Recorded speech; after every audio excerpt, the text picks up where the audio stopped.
Progressive movement असतील, progressive आंदोलनं असतील, मार्जिनलाइज लोकांचे प्रश्न असतील, तर ह्या सर्वांची सध्या काय स्थिती आहे, काय हालत आहे, या सर्व स्पेसेस अजून आहेत का, आणि त्या असल्या तरी त्यांची वाटचाल सध्या कशी सुरू आहे, याचा आढावा आपण आज या रिपोर्टमधनं घेऊयात.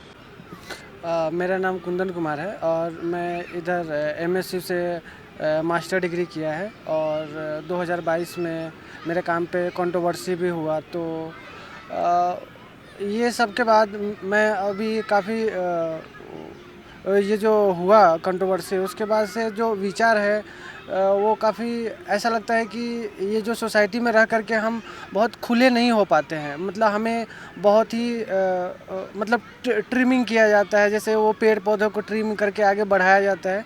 उस तरीके से मैं यहाँ पे फील करता हूँ कि जो एक आज़ाद विचार होते हैं, आज़ादी होती है हमें, तो उस तरीके से हम कुछ भी नहीं कर सकते हैं। एक बहुत ही सोसाइटी को ध्यान में रख करके, यहाँ के कल्चर्स को, यहाँ के जो पॉलिटिक्स है, वो सबको बहुत ही ध्यान में रख करके हमें मतलब आगे मतलब वो प्रोत्साहित किया जाता है कि उस सब चीज़ों को ध्यान में रख के बढ़ें, जो लगता है खुले विचारों के लिए सही नहीं है। तो इस तरीके से जो मैं जो आर्ट फील्ड से हूँ, ना तो ये हमारे आर्ट फील्ड के लिए सही है और ना ही एक स्वतंत्र विचार के लिए, स्वतंत्र मनुष्य के लिए ये चीज़ें सही नहीं हैं। आपके साथ क्या कॉन्ट्रोवर्सी हुई थी? मेरे काम को लेकर के कंट्रोवर्सी हुआ था, जिसमें मैंने एक देवी का कोलाज में कटिंग करके, पेपर कटिंग करके वो बनाया था, जो एक्सटेंसिल वर्क था।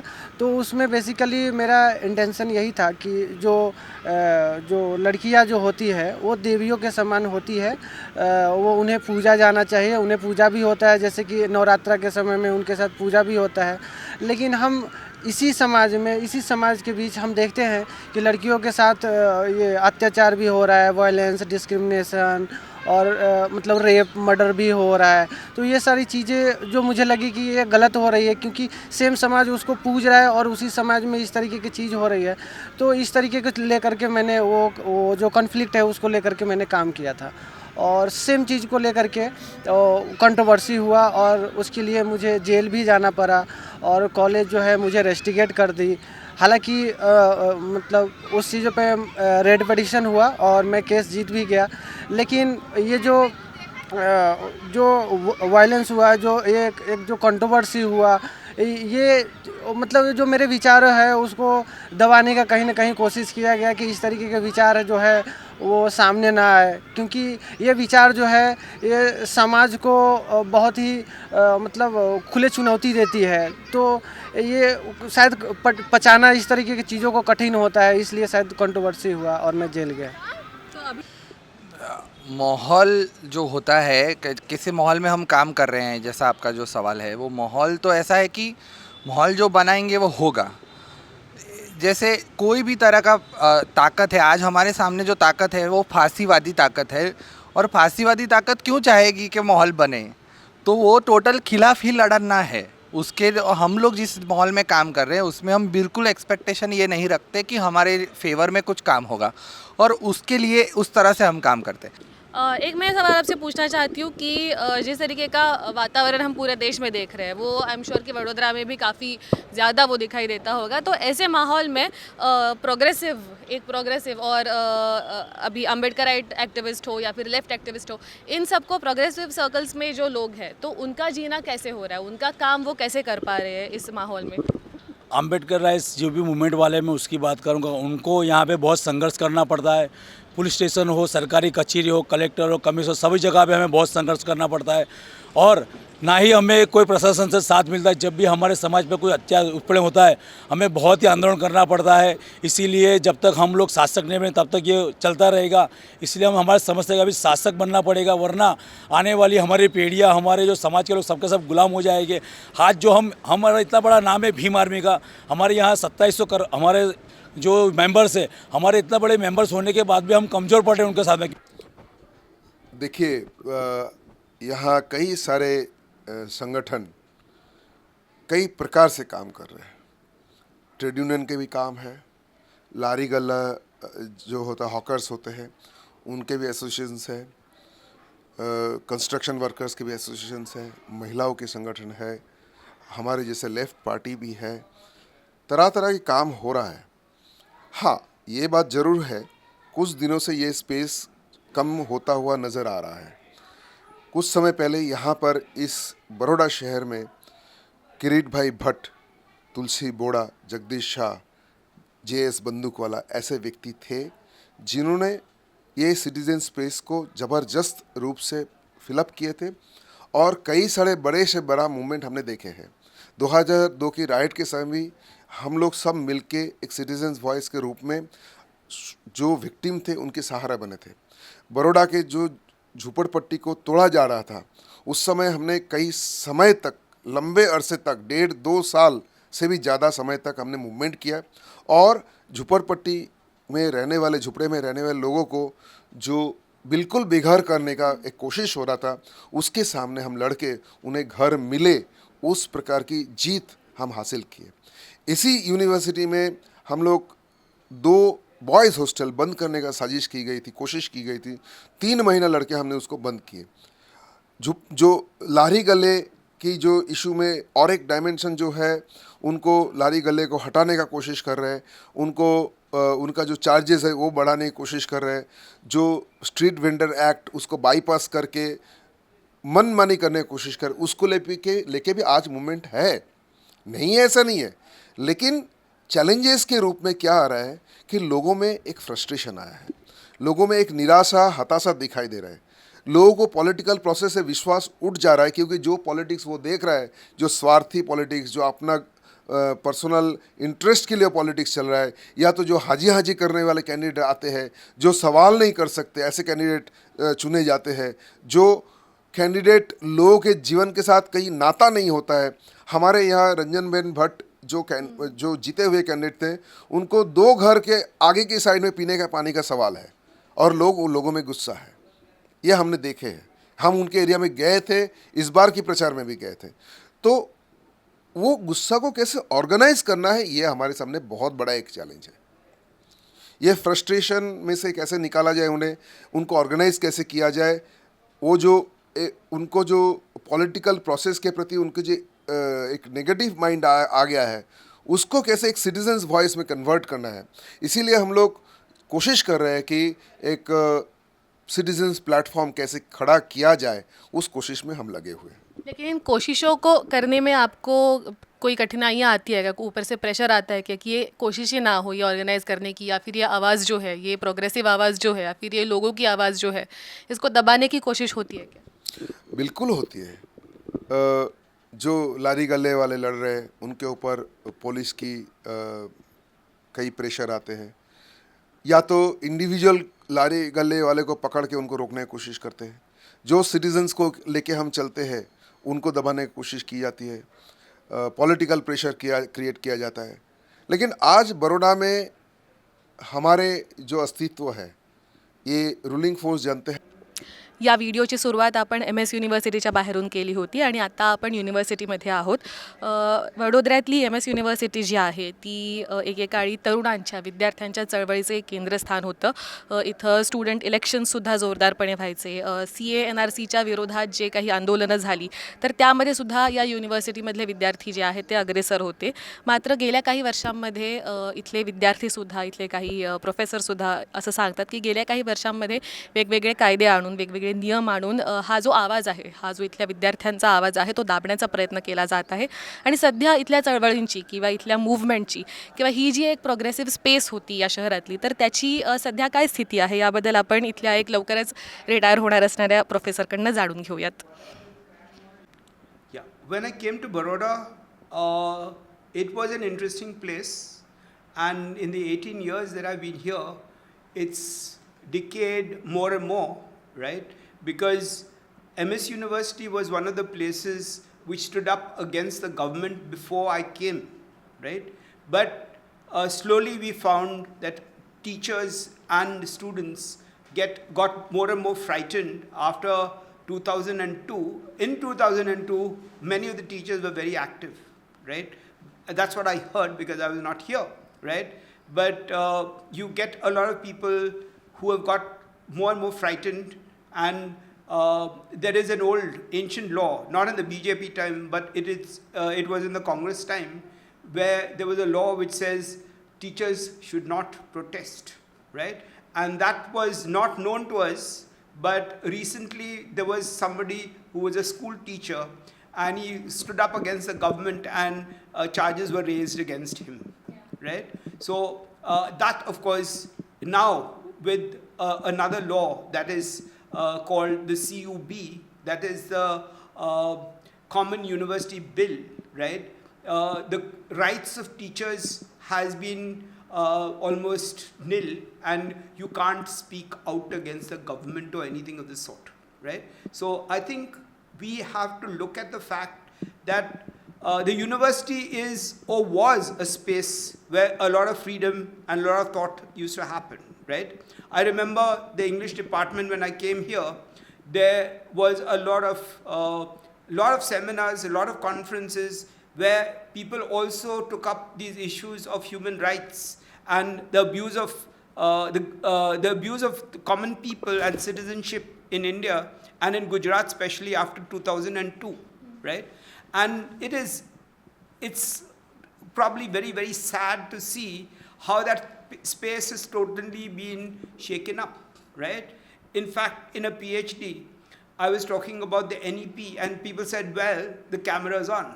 Don't talk about it, right? So if we cannot discuss the NEP and the ill that it's doing to our educational institutes, not only in Gujarat, but all over the country, right? That means freedom is not around, right? We had a group called the Pedagogy Freedom, right?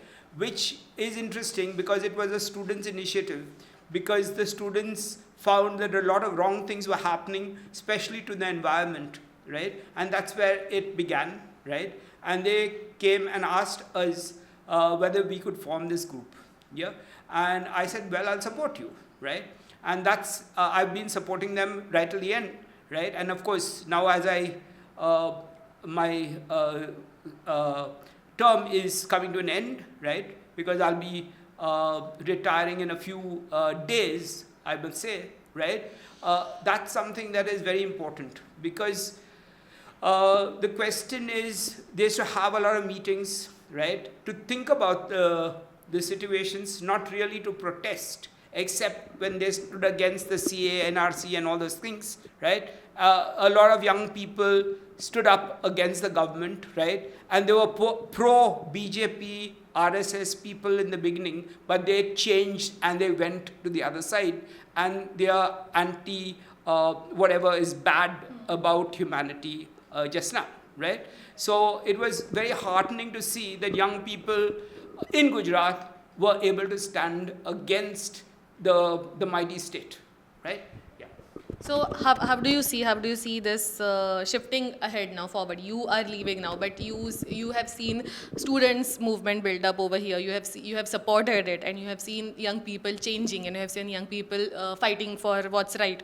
How do you see this movement going ahead, especially with young people and especially with this upcoming election now? Well, it probably was very very hopeful at one point of time. But more and more young people are getting out of Gujarat and out of the country, which is rather sad, right? So if it's not linked up with the politics per se, but it's linked up with jobs.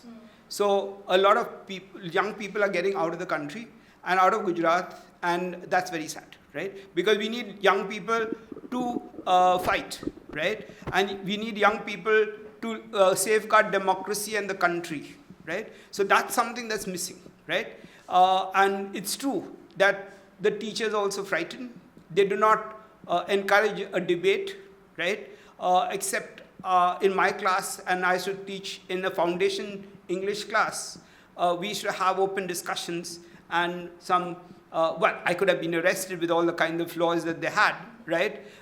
Because I didn't talk, but the students talked, right? And they said a lot of things which was pro-democracy and anti-government, right? And but I don't know why it's suppressed, right? There are no public movements, there are no street agitations, people are not allowed to have protest on the streets This is something that I was not brought up in.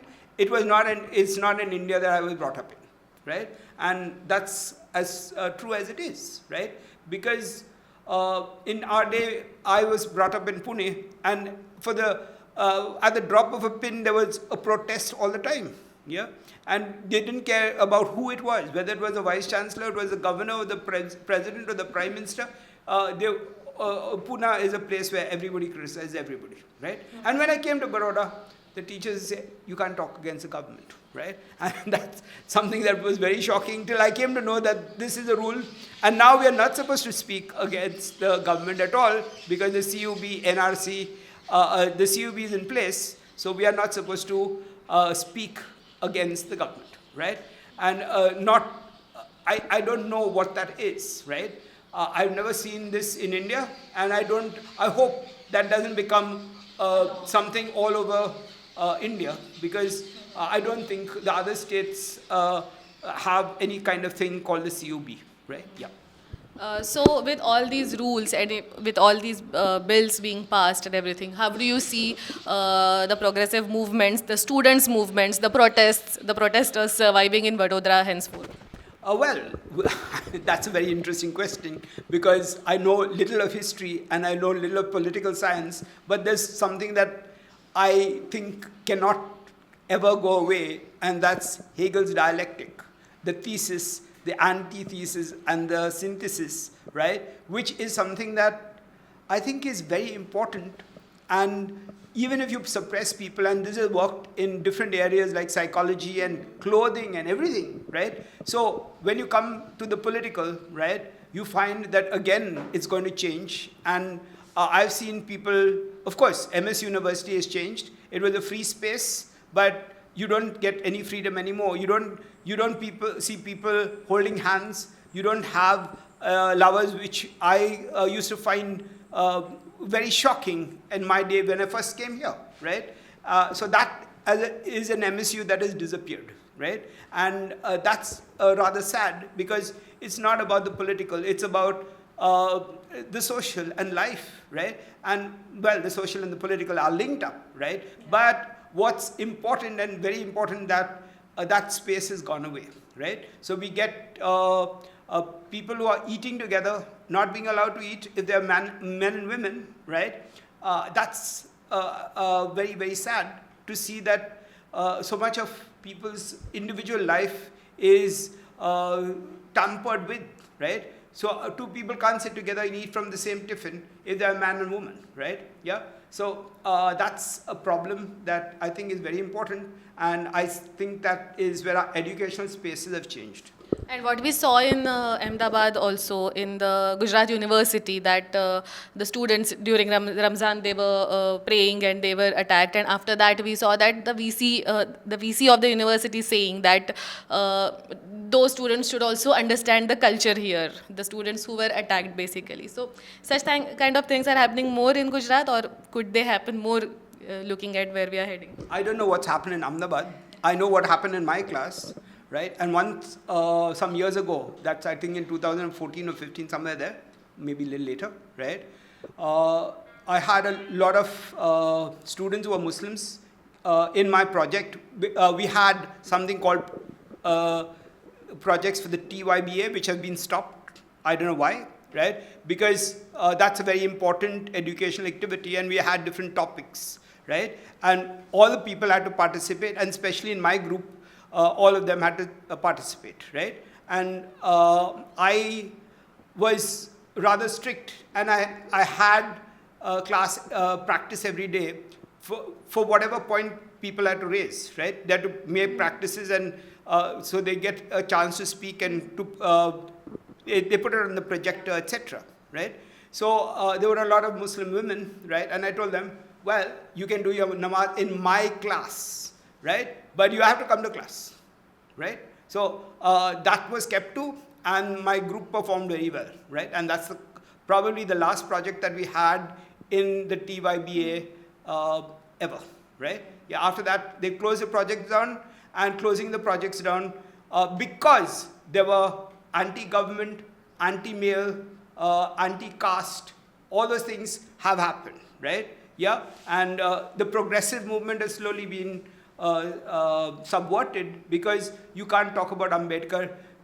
Ambedkar is in the syllabus which we had put up, right? But slowly what happens is he's taken out, or it's the whole syllabus is denatured, right? And people do not want to discuss all these things. I do not know what is happening in the other departments, but I know that this has happened in our department, right? कि आपको जब आप express करना चाहते हो art के माध्यम से या फिर किसी भी माध्यम से, तो आपको कहीं मन में ये डर बैठा है कि कहीं लास्ट टाइम जैसा कुछ हो जाए? हाँ, वो तो जैसे इस तरीके का बड़ी घटनाएं जब हमारे मुझ जैसे छोटे उम्र में हो जाती है, जो कॉलेज में हम जब पढ़ने आते हैं उस समय ही हम इस तरीके की चीज़ें पढ़ा दी जाती है कि हमको बहुत ही सोच समझ के करना है, डरा धमका दिया जाता है, जेल भेज दिया जाता है, रस्टिकेट कर दिया जाता है, तो हम कहीं ना कहीं बहुत ही डर जाते हैं। अभी भी जैसे मैं अब कोई चीज़ें मतलब एक ड्राइंग भी, एक लाइन भी खींचता हूँ तो उसको मतलब 10 एस्पेक्ट से सोचने लगता हूँ कि ये एटलीस्ट ये तो समाज में जाने वाला है लास्ट में, तो वो क्या वो कर सकता है, उससे कोई प्रॉब्लम तो नहीं हो सकता है। तो इस तरीके से एक जो मानसिक स्वतंत्रता का हनन हम कह सकते हैं कि वो तो हुआ ही है, क्योंकि मैं अब पहले जैसा मतलब एकदम पूर्णतः स्वतंत्र रूप से तो नहीं सोच पाता। खैर, लेकिन मतलब मैं काम तो करना जारी रखा हूँ। तर आता आपण वडोदऱ्यात सहज ही संस्था चालवणाऱ्या ज्योतिबेन आणि मानुषीबेन यांना भेटतोय आणि त्यांच्याकडून आपण जाणून घेऊयात की ही एक आरोग्य क्षेत्रात काम करणारी संस्था ते चालवतात, आरोग्य हक्कांसाठी लोकांच्या ते लढा देतात। तर वडोदऱ्यात आता लोकांसोबत काम करणं, वडोदरा में लोगों के साथ काम करना और इसमें आपको क्या चैलेंजेस आते हैं और ये आप कैसे कर पाते हो? काफ़ी सालों से आपका काम है हेल्थ सेक्टर में, तो आप ये कैसे मैनेज कर लेते हैं? Thank you. आई थिंक सहज जैसी संस्था है जो 40 इयर्स से एग्जिस्ट कर रही है, तो लोगों के साथ और सिस्टम्स के साथ एक अलग तरीके का नाता बिल्ड कर पाती हैं, क्योंकि लॉन्ग टर्म काम कर रहे हैं ना। तो वातावरण तो बहुत बार बदलता है, आता है, जाता है, बट लोगों के साथ काम करने का एक नैक जो है वो एक हम लोगों के और एक शिद्दत से काम करने का तरीका है। तो वो तरीके पे हम लोग हमेशा कायम रहे हैं कि लोगों के अधिकार पे काम करना है, तो वो दैट रिमेन्स कंसिस्टेंट। वो अप्रोच हम लोगों का कंसिस्टेंट अप्रोच है, और लोगों को सक्षम करना वो हम लोगों का एक कंसिस्टेंट एफर्ट है। तो लोग जैसे जैसे लोग बिल्ड होते हैं, अपने आप को सक्षम करते हैं, वो अपने आप ही अपने अधिकारों की बात करते हैं। तो संस्था का तो बहुत बैक सपोर्ट होता है कि अपने आप को पहचानो, अपने अधिकारों को पहचानो, अपने आसपास के वातावरण को समझो। ये हम लोगों का बेसिक फैसिलिटेशन का रोल रहता है। लोग फिर अपनी आवाज़ खुद बनते हैं, खुद उठाते हैं, खुद बोलना शुरू करते हैं, और फिर सिस्टम भी उस तरीके से रिस्पॉन्ड करता है। हम लोग का जो अभी के माहौल में आप देखें तो अभी हम लोगों के बहुत अच्छे रिलेशनशिप्स गवर्नमेंट के साथ, बहुत सारे हेल्थ डिपार्टमेंट के लोगों के साथ, अर्बन हेल्थ सेंटर्स में, प्राइमरी हेल्थ सेंटर्स में बहुत अच्छे रिलेशंस डेवलप हो सके, क्योंकि लोग अपनी बात खुद रख रहे हैं। वो जाके वहाँ पे डिमांड करेंगे तो दे अंडरस्टैंड। जब सेंसिटिव लोग मिलते हैं तो they understand and they take stands and they facilitate the process. हर एक जगह पे हर एक इंसान एक जैसा मिले ज़रूरी नहीं है, बट संस्था को लोगों के बीच में एक ब्रिज बनना है, तो फिर then we find out ways. और 40 इयर्स से वी ट्राई वेरियस वेज, और निकलते हैं रास्ते और काम होता है। हाँ, young progressive person, a young adult who is progressive, who is aspiring for something in Vadodara, in Gujarat. बहुत ही देखिए, प्रोग्रेसिव होने में ऐसा कोई ये माहौल में ऐसा मैं नहीं कहूँगा ये बुरा है, अच्छा है। प्रोग्रेसिव लोग अंदर से खुश होते हैं। हम लोग बहुत ही अपने आप में, अपनी ज़िंदगी से खुश है। हाँ, बाहर के माहौल को देखकर हमें लग रहा है कि ये बहुत ही भयंकर है और हमारे आने वाले समय के लिए भी ख़राब है, और आज भी बहुत ख़राब है। हर तरह की बुरी, कोई भी आप कोई भी मुद्दा ले लीजिए, कुछ काम नहीं हो रहा, उल्टे का उल्टा काम हो रहा है। आप कोई भी मुद्दा ले लीजिए, शिक्षण को ख़त्म कर दिया है ऐसा हम कह सकते हैं। जो भी शिक्षण बचा है वो प्राइवेट में जाकर बचा है, बाकी शिक्षण कहाँ बचा है? कोई भी दिल पे हाथ रखकर कोई भाजपा वाला भी नहीं बोल सकता कि ये शिक्षण बच रहा है। आरोग्य ख़त्म है, और तो सारी चीज़ें जब ख़त्म हो रही है तो हमें वो बहुत बुरा लगता है, बहुत एक दर्द हो रहा है। लेकिन एज अ पर्सन जो हमारे आगे पूरा फ्यूचर बचा है, क्लाइमेट चेंज का, क्लाइमेट क्राइसिस का क्राइसिस है, प्लास्टिक का पोल्यूशन का प्रॉब्लम है, वो सारी चीज़ों के लिए हम लोग डटकर मुकाबला कर रहे हैं। आज हम इसको आज़ादी की दूसरी लड़ाई की तरह देख रहे हैं। आज़ादी की पहली लड़ाई वो थी और आज़ादी की दूसरी लड़ाई ये है। ये एक ऐसी आज़ादी होगी जो हमारी बंद करने वाली कंजर्वेटिव छोटी सोच से भागने और निकलकर ये पिंजरा तोड़कर निकलने की आज़ादी, जैसी आज़ादी आएगी, जैसी हम सोच सकते हैं कि हाँ, बहनों को, अल्पसंख्यकों को, सब लैंगिक अल्पसंख्यकों को, सारे धर्मों को जीने की आज़ादी होगी और एक ऐसा भारत बनेगा जो हमने सपने में भी नहीं सोचा था। और नया भारत ऐसा आए जिसमें हम कह सके कि नहीं, this is our real new India. हम ये सपने से पावर लेते हैं, ये सपना हमारी ताकद है और इसीलिए हम मजबूती से डटे हुए हैं। गेले 3 दिवस आपण वडोदऱ्यातल्या वेगवेगळ्या ठिकाणी करतोय, वडोदरा शहरातल्या वेगवेगळ्या ठिकाणी करून अनेक लोकांना आपण भेटलो. ह्याच्यामध्ये काही प्रोफेसर असेल, ह्याच्यामध्ये कोणी ॲक्टिव्हिस्ट असेल, तरुण कार्यकर्ते असतील, तरुण ॲक्टिव्हिस्ट असतील, याच्यामध्ये राजकीय नेत्यांना सुद्धा आपण भेटलेलो आहोत. एकूणच पुरोगामी वर्तुळातल्या अनेक लोकांना आपण भेटून वडोदऱ्यामध्ये पुरोगामी वर्तुळ कसं आहे आणि त्यांचं काम कसं चालतं, लोकांची चळवळ, लोकांसोबतची त्यांची चळवळ कशी चालते, याबद्दल थोडीशी माहिती घेण्याचा प्रयत्न केला, याबद्दल जाणून घेण्याचा प्रयत्न केला. आपल्याला माहितीच आहे की वडोदरा हा भाजपचा बालेकिल्ला आहे गेल्या अनेक वर्षांपासून, काही दशकांपासून असंही आपण म्हणू शकतो. तर या सर्व वातावरण, तर देशभरात आपण जे काही वातावरण बघतोय तर त्याच्यामध्ये पुरोगामी मंडळी, कार्यकर्ते, लोक चळवळी इथं कशा काम करतात आणि त्या कशा इथं कार्यरत राहतात, त्या कशा इथं ॲक्टिव्ह राहतात, हे आपण बघितलेलं आहे. इलेक्शन कव्हरेजसाठी वडोदऱ्यात आलेले असताना या अनेक लोकांशी बोलण्याची संधी मिळाली. निवडणुकीच्या कव्हरेजचे इतरही अनेक व्हिडिओज आम्ही केलेले आहेत, वडोदऱ्यातूनच नाही तर गुजरातमधल्या इतर ठिकाणांवरून सुद्धा केलेले आहेत. ते बघण्यासाठी आमचं हे यूट्यूब चॅनल इंडी जर्नल नक्की सबस्क्राईब करा, बेल आयकनवर क्लिक करा, सो दॅट जेव्हा कधी आम्ही नवीन व्हिडिओ अपलोड करू तुम्हाला लगेच त्याचा नोटिफिकेशन येईल. आणि त्याचबरोबर हा व्हिडिओसुद्धा लाईक करा, शेअर करा आणि पाहत राहा इंडी जर्नल.